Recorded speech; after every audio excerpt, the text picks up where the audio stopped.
Olá pessoal, essa aula tratará de movimento uniforme, também chamado de movimento retilíneo uniforme.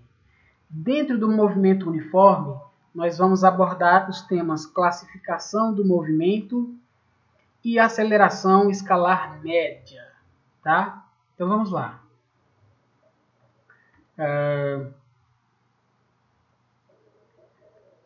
Como já sabemos, a cinemática é a parte da mecânica que estuda os movimentos dos corpos, né, ou partículas, sem levar em conta o que os causou, tá? A cinemática se preocupa apenas em analisar os movimentos, mas não se preocupa com o que causa esses movimentos.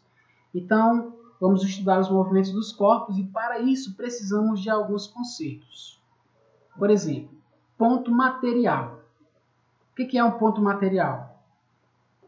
São aqueles corpos de dimensões desprezíveis, né, quando comparados com outras dimensões dentro do fenômeno observado.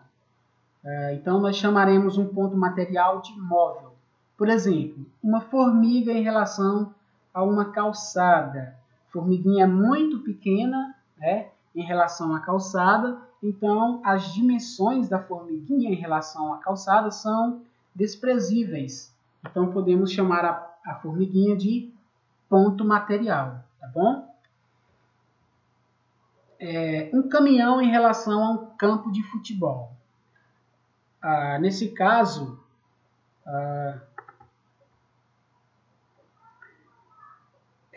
o caminhão, dentro de um campo de futebol, trata-se de um corpo muito pequeno também, né? Podendo assim ser chamado também de ponto material. Já no caso de corpo extenso, que são os corpos cujas dimensões não podem ser desprezadas quando comparadas com outras dimensões dentro do fenômeno observado, nós temos, por exemplo, uma formiga em relação a uma pequena pedra, né? Note que a formiga em relação a uma calçada, a calçada é muito grande em relação à formiga, portanto a formiga seria um ponto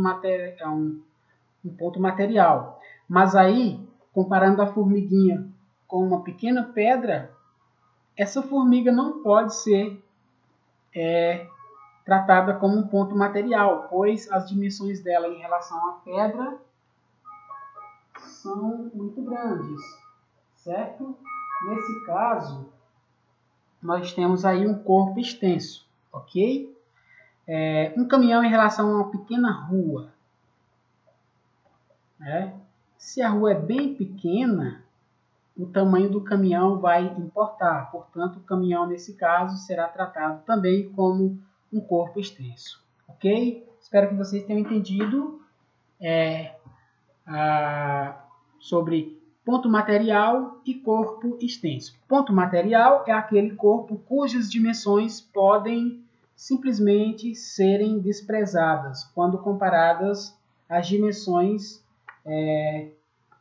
no fenômeno estudado. E corpo extenso são aqueles objetos cujas dimensões não podem ser desprezadas quando comparadas, né, no fenômeno estudado. Observe que ponto material ou corpo extenso depende do referencial de observação, tá? Vai sempre depender do referencial de observação.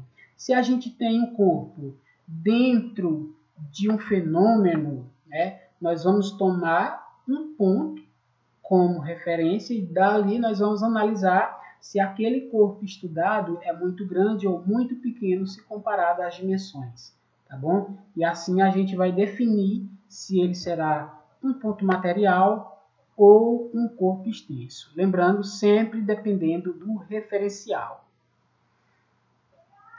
Trajetória, a gente já viu, né, que é o caminho percorrido pelo móvel. Para definir uma trajetória é preciso um ponto de partida para a observação, chamado de marco zero da observação, né?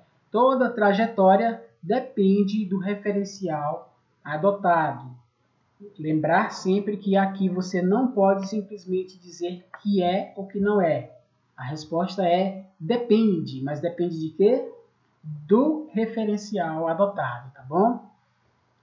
Então, ó, se nós imaginarmos um pacote caindo de um avião, né, para um observador que está no avião, a trajetória desse pacote será uma linha reta, certo? Será uma linha reta. Para um observador no avião, então o pacote cairia verticalmente, em linha reta, tá bom? Mas para um observador fixo na Terra,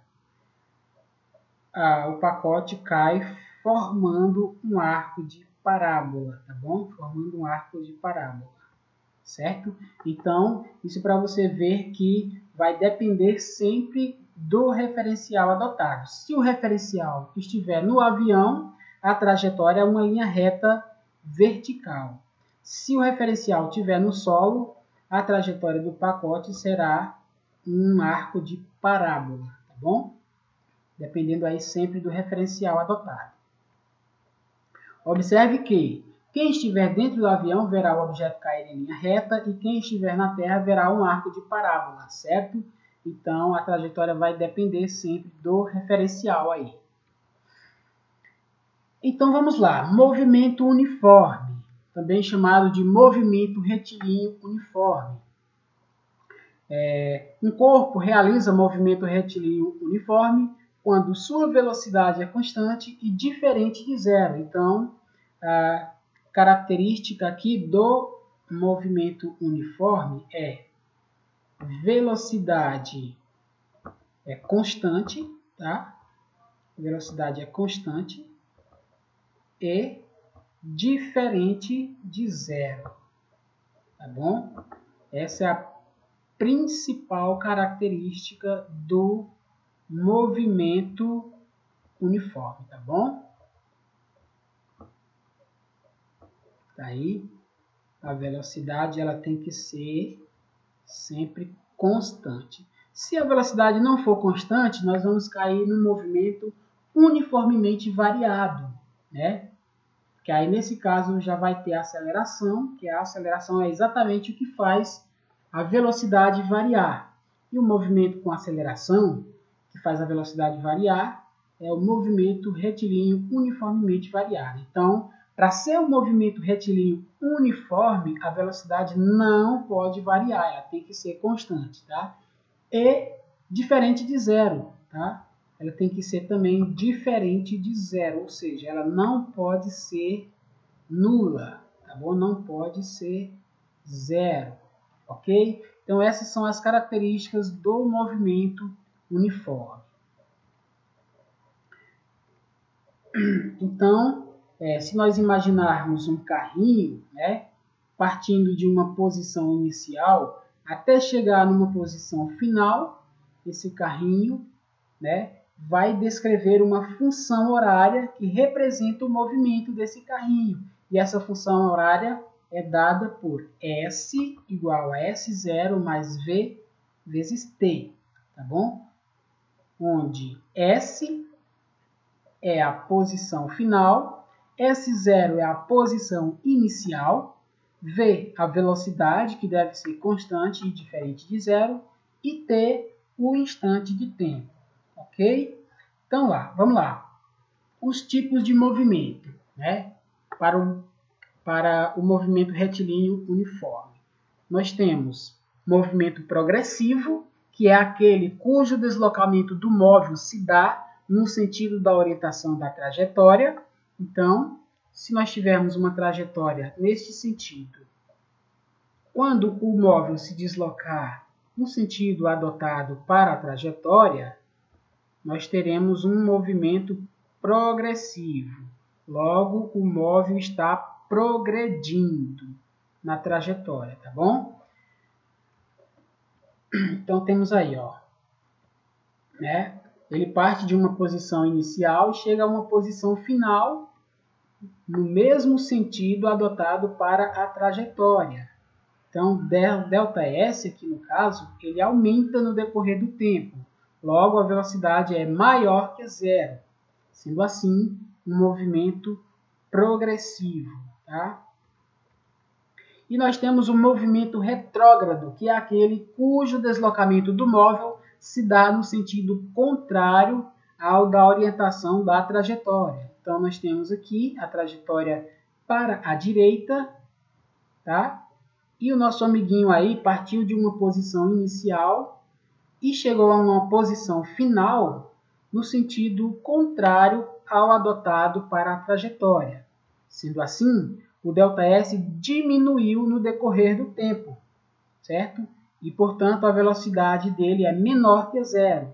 Sendo assim, nós temos um movimento retrógrado, ok? Essa é a classificação de movimento, ele pode ser progressivo ou retrógrado.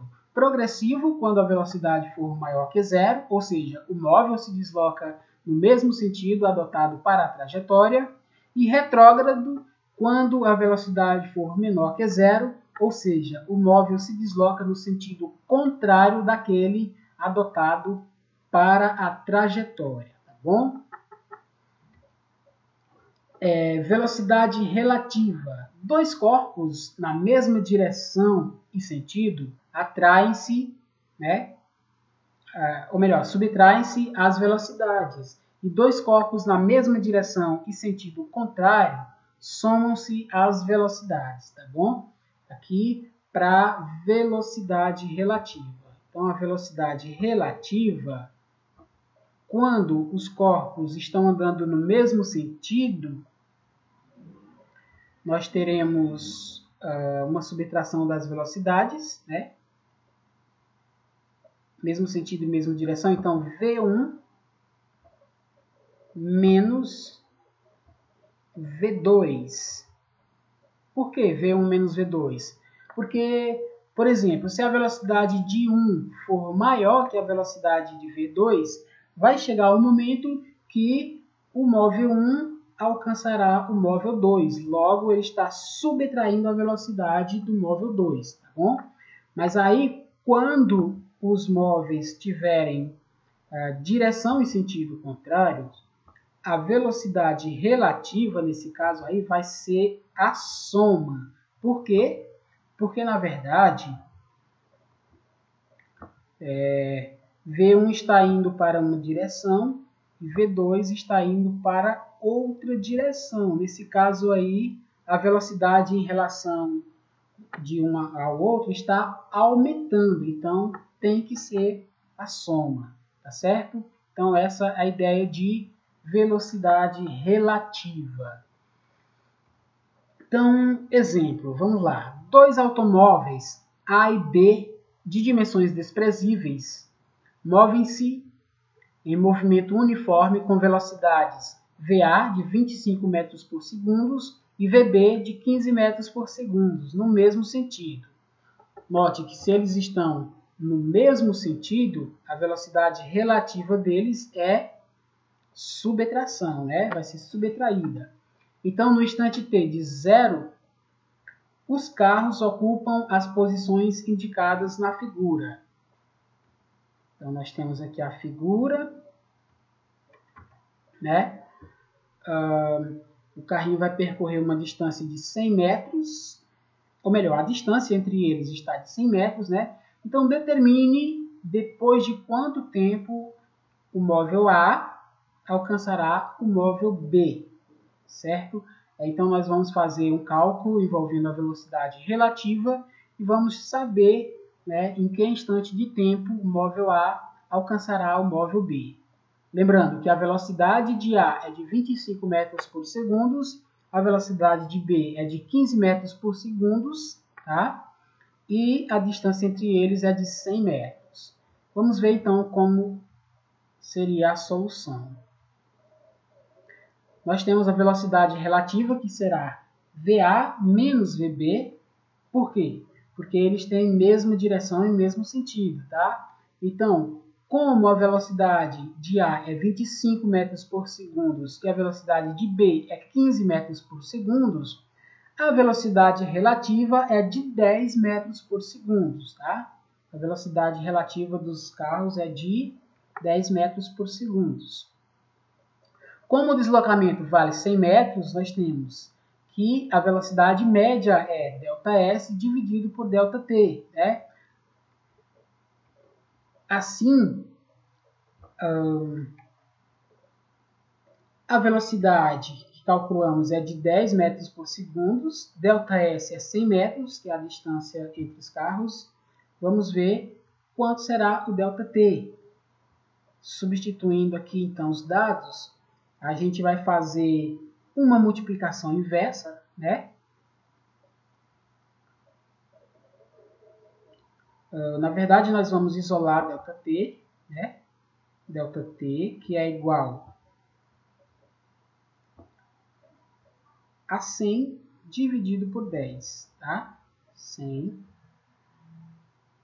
dividido por 10,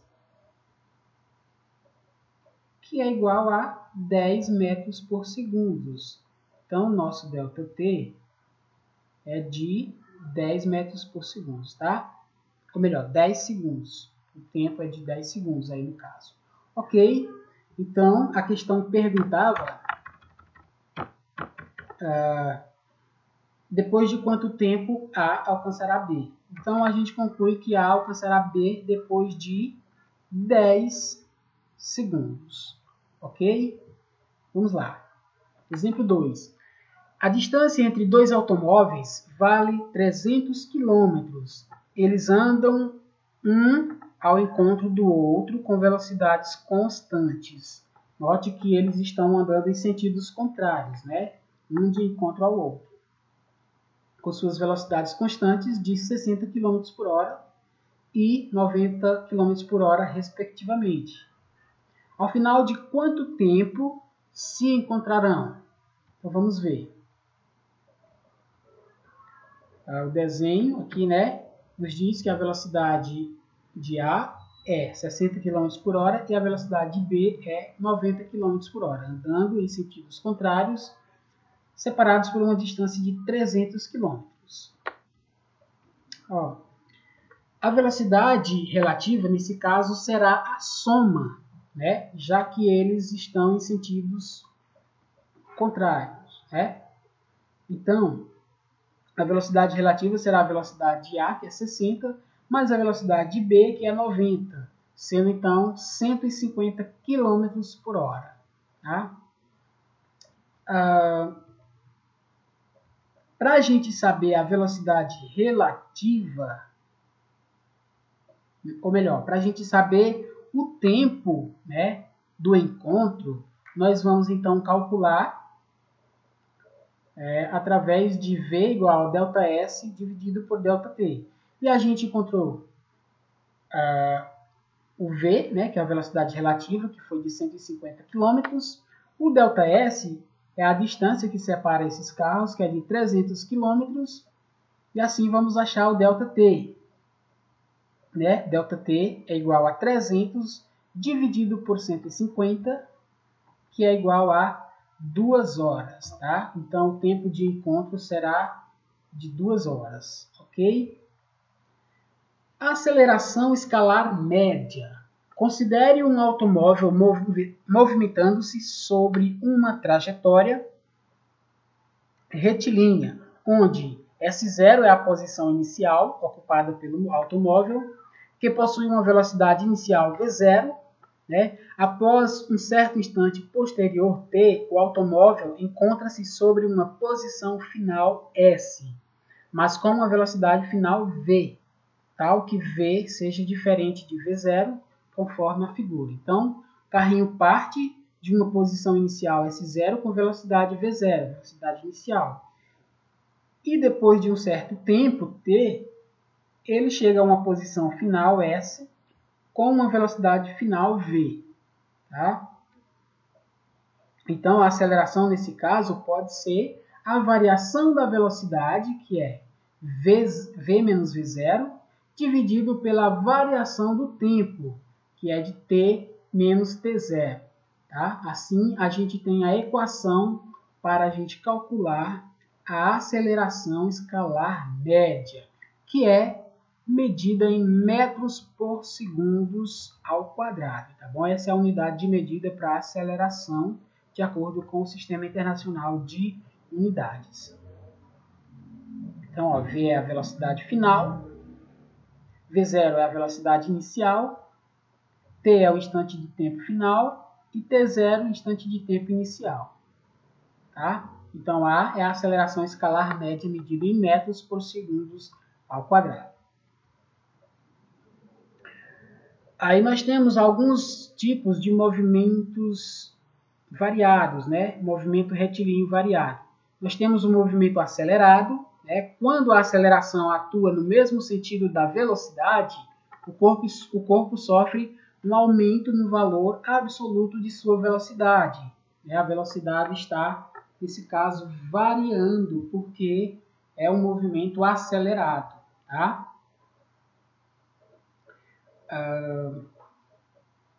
O movimento, nesse caso, é acelerado. Então, aceleração maior que zero e velocidade maior que zero, nesse caso. Quando a aceleração é menor que zero e a velocidade é menor que zero. Tá? Então, nesse caso, nós teremos um movimento com velocidade variável, né? Logo, é um movimento acelerado. E nós temos um movimento retardado, que é quando a aceleração é maior que zero e a velocidade é menor que zero. Ou quando a aceleração é menor que zero e a velocidade é maior que zero. Daí nós vamos ter um movimento retardado, tá bom? Movimento retardado é quando eu estou dirigindo o meu carro, de repente eu vejo um obstáculo à frente, eu piso no freio, né? E aí começo a retardar o meu movimento. Vai chegar um instante em que a minha aceleração será menor que zero, né? Nesse caso, será um movimento retardado. Ou a minha velocidade será menor que zero. Será um movimento retardado, tá bom?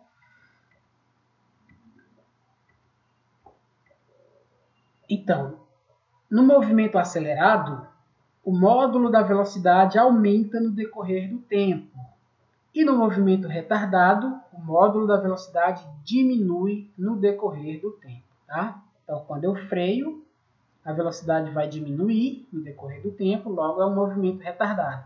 Mas quando eu acelero, eu estou numa pista reta, sem obstáculo, eu acelero. Nesse caso, a velocidade está aumentando no decorrer do tempo. Logo, eu tenho um movimento acelerado. Tá bom? É isso, pessoal. Obrigado pela atenção de vocês. Até a próxima.